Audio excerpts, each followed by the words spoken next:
அனைவருக்கும் வணக்கம். Welcome to Thillai Sugan channel. நம்மளோட வீடியோ ஃபஸ்ட் டைம் பார்க்குறீங்கன்னா சப்ஸ்கிரைப் பண்ணிவிட்டு பாருங்கள். ஆயுத பூஜை செலிப்ரேஷன் வீடியோ தான் இன்றைக்கி ஷேர் பண்ணியிருக்கேன். காலையிலேருந்து நாங்கள் என்ன வேலைகள் பண்ணோம், எப்படி நாங்கள் வந்து ஆயுத பூஜைக்கு வீட்டில் வந்து நாங்கள் வந்து சாமி கும்பிட்டோம் அப்படிங்கிறதான் ஷேர் பண்ணியிருக்கேன்.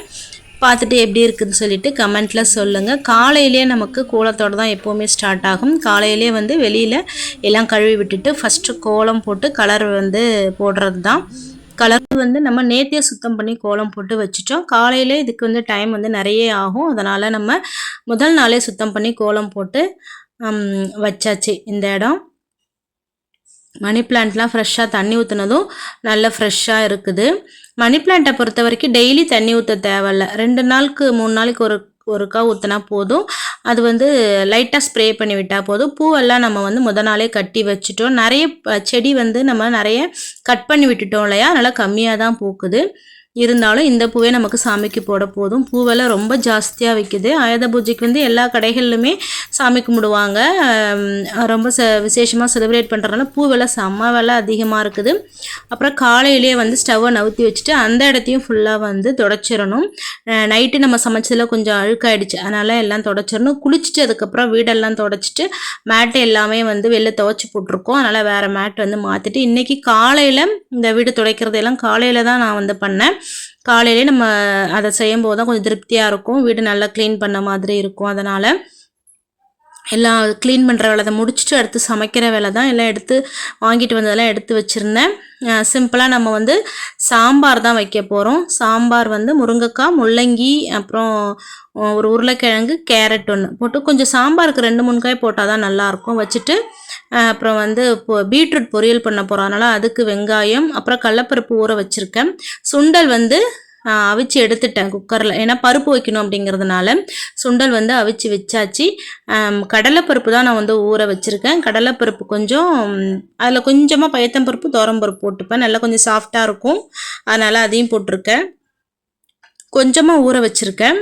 அது ஒரு 1 hour ஊறினாவே போதும், 1/2 hour ஊறினாவே போதும். பருப்பு வந்து ஊறிடும்.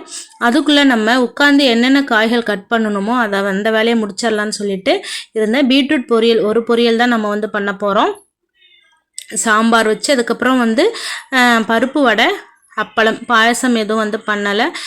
விநாயகர் சதுர்த்திக்கு பண்ணப்பவே பிள்ளைங்க வந்து பாயசம் அதிகமாக சாப்பிடலை, வேஸ்ட் பண்ணிட்டாங்க, அது செய்யலை. பாப்பா வந்து பாருங்கள் எனக்கு வந்து ஹெல்ப் பண்ணுறேன்னு சொல்லிட்டு பூவெல்லாம் அழகாக வச்சிட்டு இருந்தாங்க. சாமந்தி பூ, ரோஜா பூ அதெல்லாம் ஒன்று ஒன்றா வச்சுட்டு அதுக்கப்புறமா அரும்பும் வந்து கடைசியாக போடணும்னு சொல்லியிருந்தேன். என்கிட்ட கேட்டு நான் சொல்ல எப்படி செய்யணும்னு சொல்லிட்டு பாப்பா வந்து வச்சிட்டு இருந்தாங்க. ஃபோட்டோ எல்லாமே தொடச்சி வச்சுருக்கேன். பூ வந்து இப்போது பாப்பா வந்து வச்சுட்டா ஒரு வேலையாக நமக்கு ஒரே டைம் பண்ணுற மாதிரி இருக்கும். அதனால் ஒரு வேலையாக ஆளுக்கு ஒரு வேலையாக செய்யுங்கம்மான்னு சொன்னால் செஞ்சிட்டு இருந்தாங்க.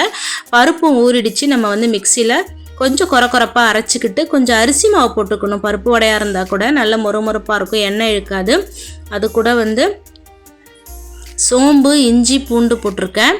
அப்புறம் காஞ்ச மிளகா போட்டு அரைச்சிருக்கேன். வெங்காயம் வந்து கலந்து அப்படியே உப்பு போட்டு நம்ம போட வேண்டியதான். எதுவுமே நம்ம உப்பு செக் பண்ண முடியாது. அப்புறம் கிச்சனில் அந்த வேலை பார்த்துட்டு திரும்ப பாப்பா அவங்க அப்பாலாம் இந்த கதவு கேட் எல்லாம் வந்து சந்தன போட்டு வைக்க வந்துட்டாங்க. பட்டையெல்லாம் நிறைய போடுவோம்.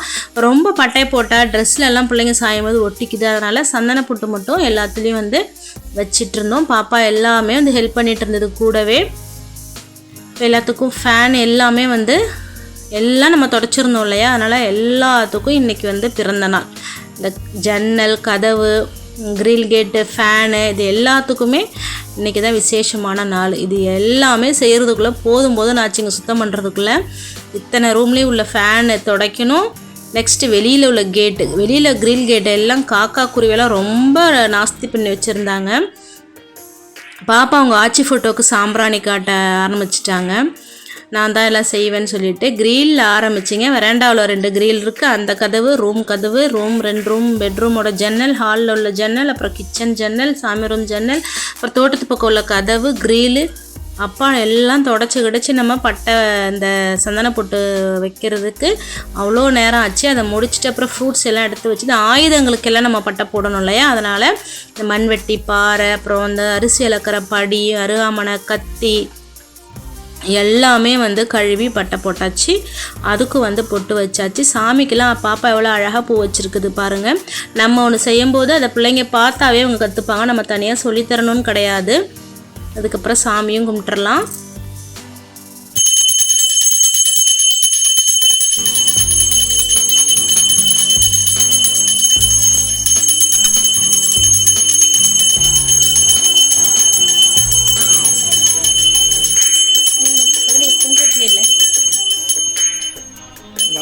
கும்பிடு.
வண்டி எல்லாத்துக்கும் வந்து தீபாராதனை வந்து காட்டிட்டு எல்லாரும் வந்து சாமி கும்பிட்டுட்டு அடுத்தது வந்து புக்ஸ் எல்லாம் வந்து பசங்க வந்து வச்சுருந்தாங்க. அதுக்கும் நம்ம வந்து பொட்டு வைக்கணும். எந்த புக்கு உங்களுக்கு பிடிக்குதோ வந்து வைங்கன்னா அவங்க எல்லா புக்கையும் எடுத்துகிட்டு வந்துட்டாங்க. சரி, அதுவும் நல்லது தான். அதுதான் உங்களோட ஆயுதம் அப்படின்னு சொன்னாங்க அப்பா. அவங்க அப்பாவோட ஆயுதம் பெண்ணுன்னு சொல்லிட்டு எடுத்துகிட்டு வந்து வச்சாங்க. எல்லாத்துக்கும் வந்து நம்ம பூஜை வந்து அதுக்கும் பண்ணணும் இல்லையா? அதனால் இந்த புக்ஸ் எல்லாமே நாங்கள் இன்றைக்கே வச்சுருவோம். எல்லாம் ஒரே நாள்லேயே நம்ம வந்து வச்சு சாமி கும்பிட்ருவோம். நெக்ஸ்ட் டே தான் ஸ்கூல்லலாம் வந்து பண்ணுவாங்க. அப்போ பசங்க எல்லாம் கேட்டாங்க, எங்களோட ஆயுதத்தெல்லாம் வச்சிட்டோமா, உங்களோட ஆயுதம் என்ன அப்படின்னு சொல்லிட்டு சொன்னாங்க. என்னோட ஆயுதம் தான் இருக்குது பாரு, கத்தி அருவாமனை கிச்சனில் இருக்கிறது தான் என்னோட ஆயுதம்னு சொன்னேன். அப்புறமா வந்து இல்லை, ஃபோன் தான் உங்களோட ஆயுதம்னு சொன்னாங்க. பசங்க பாருங்கள், எனக்கு கூட தோணலை. உங்களோட டியூட்டி என்ன, உங்களோட வேலை என்ன, யூடியூப்பில் வந்து வீடியோ போடுறது தானே, அதுதான் உங்களோடது, அது உண்மை தான். ஆனால் என்னோடய ஃபோன் வந்து பூஜை பண்ண முடியல. ஏன்னா நம்ம வீடியோ ஷூட் பண்ணிகிட்ருக்கோம், அதெல்லாம் நல்லா பூஜை பண்ண முடியல. முடிஞ்சதுக்கப்புறமா அதுக்கு பூ வச்சு நாங்கள் வச்சு சாமி வந்து கும்பிட்டோம். பாப்பாலாம் சொன்ன மாதிரி எனக்கு ரொம்ப சந்தோஷமாக இருந்துச்சு. அப்போ எனக்கும் ஒரு ஆயுதம் வந்து இருக்குது. என்னோட டியூட்டி, நம்மளோட டியூட்டி என்னவோ, நம்மளோட வேலை என்னவோ, அதுதான் நம்ம வந்து ஆயுத பூஜைக்கு அன்னைக்கு நம்ம பூஜை பண்ணி அந்த தொழில் வந்து நம்ம சீரும் சிறப்புமாக நல்லபடியாக இருக்கணும். அப்படிங்கிறதுனால தான் நம்ம இந்த பூஜையை பண்ணுறோம். அவங்கவுங்களோட வேலை என்னவோ, அவங்கவுங்களோட வேலைக்கு யூஸ் பண்ணுற ஆயுதம் என்னவோ அதை தானே பூஜை பண்ணி அதில் வந்து இன்னும் மேலே மேலே வந்து சிறப்பாக இருக்கணும். அப்படிங்கிறதுனால தான் நம்ம அந்த பூஜையை பண்ணுறோம். அதனால் வந்து பசங்க சொன்னாங்க, எனக்கே ரொம்ப வந்து ஹாப்பியாக இருந்துச்சு. நான் கூட யோசிக்கலையே அப்படின்னு சொல்லிட்டு. உண்மை, நிறைய பேர் யூடியூப்பில் கூட ஃபோனை வச்சு தான் பூஜை பண்ணுறாங்க. அதனால் வந்து சொன்னாங்க. அப்படி ரொம்ப வந்து மகிழ்ச்சி எனக்கு. அதுக்கப்புறம் வந்து எல்லோரும் அழகாக உட்காந்து இலை போட்டு சாப்பிட உட்காந்தாச்சு. எப்போவுமே வந்து பாப்பாவோட தாத்தா வந்து விசேஷ நாட்களில் வர வச்சுருவோம், வருவாங்க. அவங்க தான் இன்றைக்கி வந்து மிஸ்ஸிங். அவங்க வந்து எனக்கு ஒர்க் இருக்குது அப்படின்னு சொல்லிட்டு வரல, அப்புறமா வரேன் அப்படின்னு சொல்லிட்டாங்க. அப்புறம் நாங்கள் மட்டும் என்ன பண்ணோம், சமைச்சதை சாப்பிட்டுட்டு நல்லா சிறப்பாக வந்து ஆயுத பூஜையை கொண்டாடி முடித்தோம். பிள்ளைங்க வந்து வளர வளர வந்து ஒவ்வொரு பண்டிகைக்கும் வந்து ஒரு காரணத்தோடு தான் நம்ம வந்து பண்டிகையை வந்து கொண்டாடுறோம். அப்போ என்ன எதுக்கு அப்படின்னு அவங்களும் கேள்வி கேட்குறாங்க. ஒவ்வொரு பண்டிகைக்கான காரணம் என்ன, அதோட நம்மளோட பாரம்பரியம் என்ன அப்படின்றதையும் அவங்க வந்து தெரிஞ்சுக்கிறாங்க. ரொம்ப அதனால் தவறாமல் வந்து லீவு தானே, எங்கேயாவது ஊருக்கு போயிடலாம், அங்கே போயிடலாம் இல்லாமல் தவறாமல் எல்லார் வீட்லேயுமே ஒவ்வொரு பண்டிகையும் வந்து நம்ம கொண்டாடும் போது பிள்ளைங்க வந்து தெரிஞ்சுக்கிறாங்க. நம்மளோட வீடியோ பிடிச்சிருக்குன்னு நினைக்கிறேன். லைக் பண்ணுங்கள், கமெண்ட் பண்ணுங்கள். கண்டிப்பாக வீடியோ எப்படி இருந்ததுன்னு சொல்லிட்டு நெக்ஸ்ட் ஒரு நல்ல வீடியோவில் மீட் பண்ணலாம். தேங்க்ஸ் ஃபார் வாட்சிங். Thank you so much.